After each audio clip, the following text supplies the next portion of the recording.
അല്ലാഹുവിന്റെ പ്രവാചകൻ പറയുന്നു, നാളെ പടച്ച റബ്ബിന്റെ പരലോകത്തിൽ ഏറ്റവും കൂടുതൽ സദക്കയുടെ പ്രതിഫലം കിട്ടുന്ന അമലേതെന്നറിയുമോ?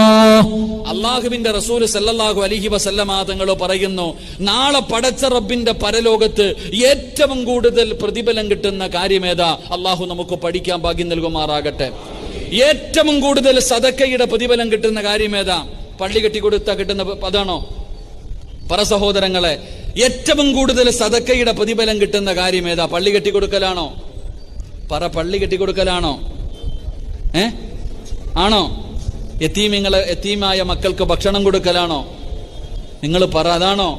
ഇല്ല. നാളെ അള്ളാഹുവിന്റെ മുന്നിൽ ഏറ്റവും കൂടുതൽ പ്രതിഫലം കിട്ടുന്ന കാര്യം നിന്റെ ഭാര്യക്കും നിന്റെ മക്കൾക്കും നീ മേടിച്ചു കൊടുത്ത ഭക്ഷണം, നീ അവർക്ക് വേണ്ടി ചിലവഴിച്ച പൈസ, അതാണ് ഏറ്റവും കൂടുതൽ പ്രതിഫലം കിട്ടുന്ന സദക്ക എന്ന് നബി മുഹമ്മദ് മുസ്തഫ.